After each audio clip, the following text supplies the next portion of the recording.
এখানে নিয়ে আসি, মানে ওকে চাদর জড়িয়ে নিয়ে এসেছি, ওর মুখে মানে লাল ঝরছিল আর প্রচন্ড, মানে ও 14 দিন কিচ্ছু খায়নি। তা কত জায়গায় যে নিয়েছি, যেখানে পর্যন্ত সেখানেই নিয়ে গেছি। তারপর বর্ধমানে 7 দিন ভর্তি ছিল, 7 দিন ও সেলাইনের মধ্যে খাওয়াও হতো, সেলাইন গায়েও চলতো।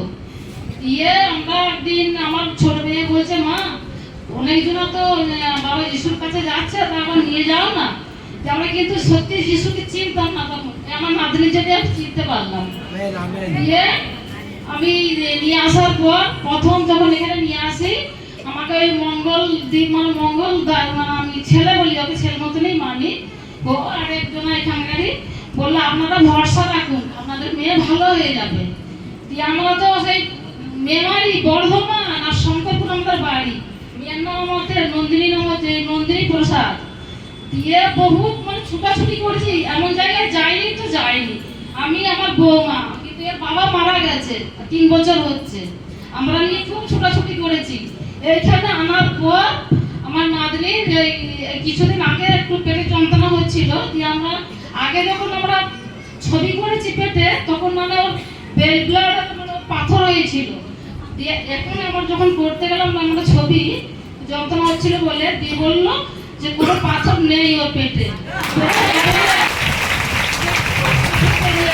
ছিল একদিন খাচ্চা বলি করছে, দিয়ে ওর দিদা শুনতে মানে খবর শুনেছে যে নাতনি আমার শরীর খারাপ, দিয়ে এসেছে, দিয়ে মুড়ি খাইয়ে দিয়েছি, প্রচন্ড বমি করছে। দিয়ে বলছে হ্যাঁ তুই ওই কটা মুড়ি খালি তুই বমি করে দিলি।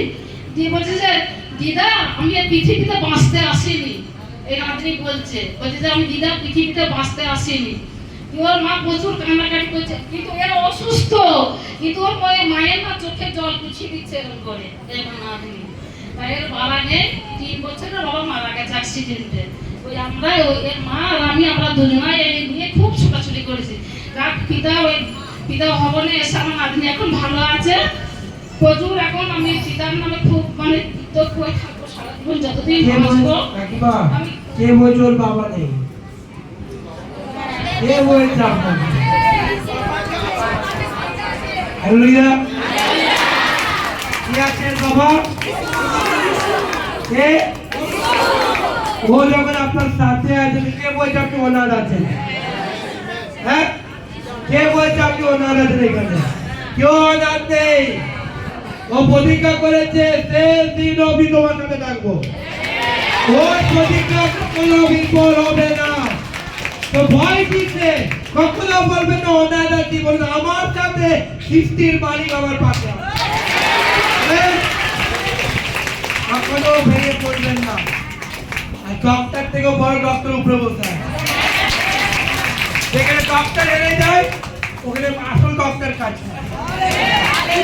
প্রভু আশীর্বাদ করুন।